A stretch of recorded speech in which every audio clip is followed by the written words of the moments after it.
Eu assisti Eddington. Eu assisti Eddington. Novo filme do Ari Aster. Que é um diretor que eu não sei se vocês sabem, mas eu não sou tão entusiasta assim do cinema dele. E por um motivo, que é um motivo que ao mesmo tempo me instiga a sempre assistir os filmes dele, mas me frustra também. Porque eu acho que o Ari Aster é um diretor de fragmentos de brilhantismo. Todos os filmes dele possuem fragmentos de brilhantismo.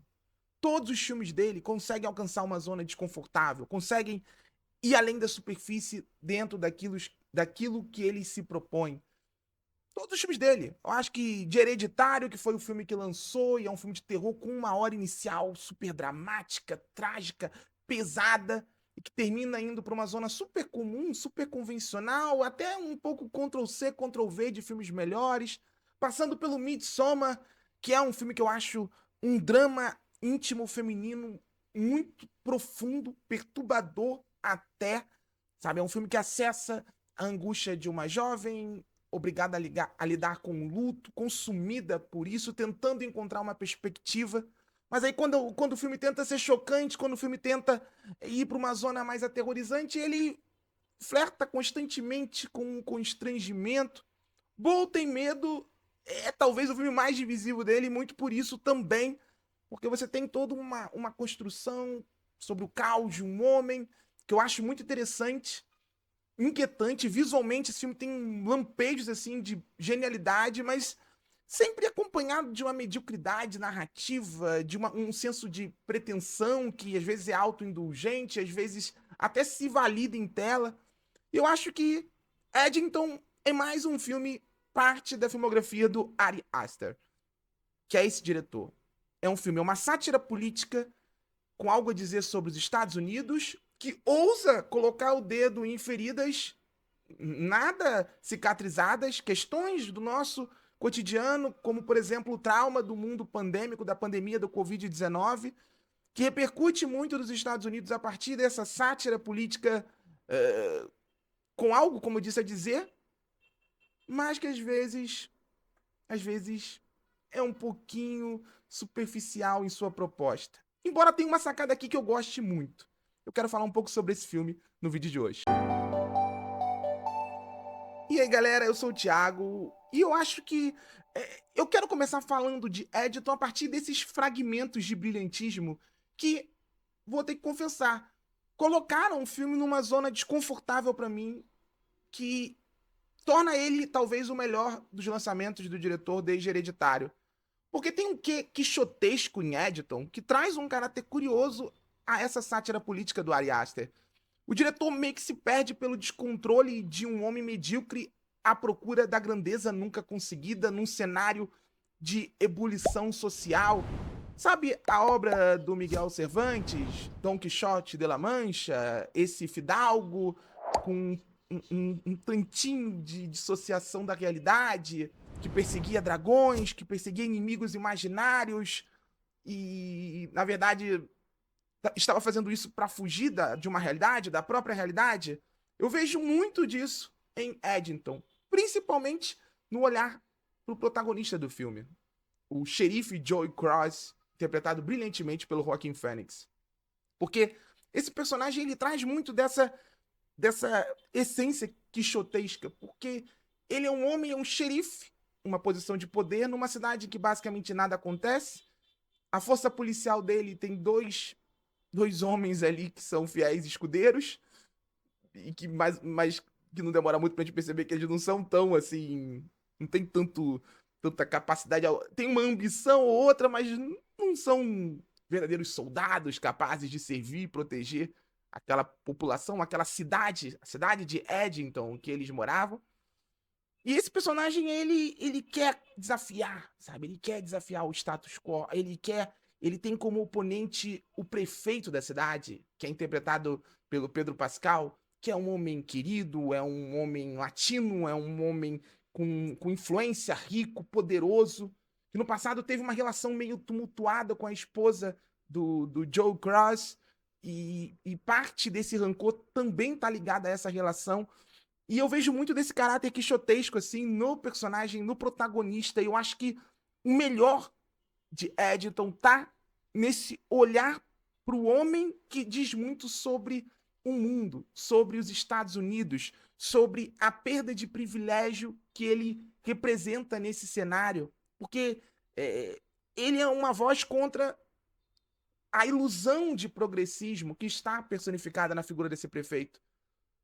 Ele está perseguindo esse inimigo imaginário porque, de fato, o prefeito não representa um progressismo, é mais alguém, mais um surfando numa onda ideológica e tentando catapultar a partir disso e conseguindo catapultar a partir disso dentro daquele microcosmo aparentemente isolado do mundo. Eu gosto, inicialmente, como Eddington consegue apontar a mira para vários alvos sem escolher lados, sem enxergar, sabe, algum tipo de virtude ou se defender a partir desse olhar em que o progressismo ele é necessariamente sinônimo de algo virtuoso. Não, o filme está mais interessado em mostrar um panorama, em mostrar um país totalmente, um país em uma fissura, diante de uma fissura social, econômica, estrutural, um mundo polarizado, que é muito bem representado dentro do contexto que o filme aborda, que é o começo da pandemia, ali 2020. Joe é esse homem que tá sempre ali sem máscara. Ele é um negacionista, sabe? Ele não acha que ele vai pegar a doença. Tá dentro da casa dele, os discursos são totalmente, sabe, paranoicos, teorias da conspiração. E ele é um cara que representa esse país, sabe? Essa ilusão de poder. Ele se achava acima de todos. E ele é o protagonista da história, o protagonista incontestável da história. Eu acho que o Ari Aster tem muito a dizer só pela escolha desse protagonista e pela forma como ele silencia todo o resto em torno dele. Eu realmente gosto como Ari Aster, tal qual esse protagonista, meio que se arma com uma metralhadora descalibrada sob o véu do faroeste, que é a referência aqui, tanto na construção visual quanto na construção narrativa, mirando nesses inimigos imaginários, naqueles que são realmente perigosos, mas o protagonista nunca tem a real noção disso.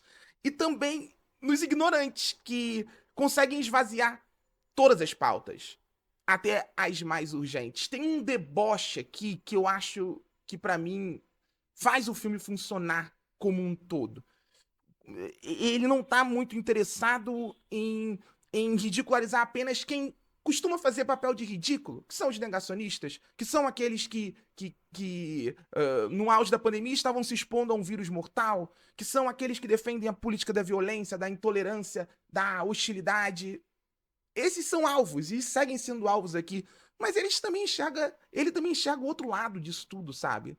Dessa farsa progressista, de pessoas que usam a bandeira sem qualquer tipo de fundamento, de conhecimento.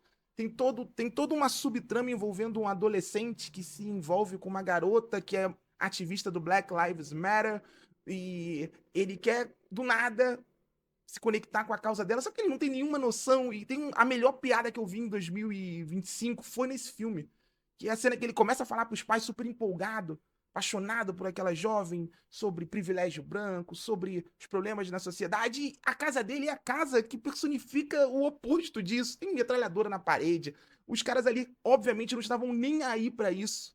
E aí, o alvo da piada, a piada em si, acontece com o pai interrompendo ele assim da forma mais estúpida.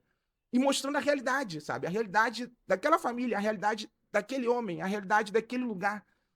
Eu acho que, nesses momentos, Eddington funciona muito bem pra mim. Porque todos são alvos, todos viram piadas, todos em algum nível são vítimas desse estado das coisas também. Mas aí que tá a questão. São mesmo? Porque na ânsia de se agarrar a temas, e isso me incomoda muito no cinema atual, Eddington permanece na superfície dessa ameaça. Mais uma vez, tal qual o protagonista, Ari Aster meio que troca tiros com o invisível, numa caçada a um inimigo sem rosto, sem voz, sem partido. É a deturpação do próprio conceito do western, do faroeste. Porque sem o bem e o mal, a violência se torna banal. E o diretor, meio que como parte da provocação que ele está tentando desenvolver, registra a ação com um senso de espetáculo que contrasta com esse vazio do propósito, ou vazio de um propósito. Talvez, e assim, eu tenho que discutir essa dúvida, talvez a intenção fosse olhar pra dentro apenas desse xerife quixotesco, incapaz de encarar a realidade dele e a realidade do mundo dele. Talvez. Mas o fato, pra mim, é que, como muitos filmes do diretor Edington, tem esses fragmentos de brilhantismo cercado por um horizonte de oportunidades perdidas. Ou melhor, subaproveitadas. Em um horizonte de verdade, porque toda essa questão da construção do Velho Oeste, do faroeste moderno americano, é um faroeste gourmet, que é construído no asfalto, no piso de cimento. Existe todo um terreno muito fértil. E o clímax eu acho que mostra muito bem isso. Uma cena de ação assim super espetaculosa, cinematográfica. Mas é uma cena de ação vazia, na origem, no propósito dela. É uma crítica. Eu entendo que seja uma crítica. Mas é só a crítica era o bastante? Talvez falta algo aqui ao cinema de Aster, como falta de costume. Eu sinto isso. Eu acho que é fácil pegar uma metralhadora e atirar o breu. É fácil, sabe? Você vai acertar alguns alvos, você vai errar em outros tantos. Mas não é assim que se faz um cinema político. Como Edington quer ser. Tem a pretensão de ser. E no final eu sinto que, ao escolher atirar no escuro, Edington acaba perdendo a sua força, perdendo a coragem, perdendo a acidez. E termina sendo meio que vítima das próprias intenções. Mas, pelo menos pra mim, desde Hereditário, Ari Aster não assinava um filme tão desconfortável em alguns aspectos. E bem distante da zona do horror, que é o que ele costuma desenvolver um pouco melhor. Esse olhar para o mundo pandêmico,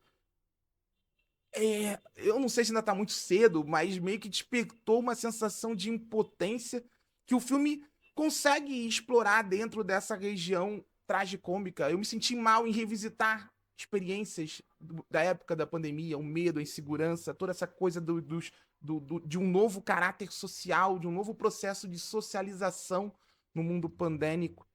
Mas, assim, no final das contas, apesar da magnífica atuação de Joaquin Phoenix, e ele tá fantástico, ele personifica essa figura quixotesca, sendo totalmente tomado por esses delírios de grandeza e não percebendo o buraco que ele estava mergulhando. Eu acho que apesar dessa atuação e apesar de algumas escolhas, o filme, ele meio que, no fim, a gente não sabe onde a sátira política termina e essa autoindulgência começa.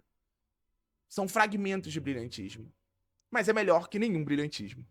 E aí? O que você achou de Edington? Novo filme do Ari Aster, que tem a Emma Stone no elenco, subaproveitada. Tem um elenco talentoso, assim, mas com pouca relevância em tela. Até o Pedro Pascal, acho que tem muito pouco tempo de tela aqui. Enfim, o que você achou de Edington? Diz aí nos comentários. Não se esquece de deixar o like, de compartilhar esse vídeo e de seguir a gente aqui no Barato no Cinema, porque isso me ajuda muito. Tchau, gente.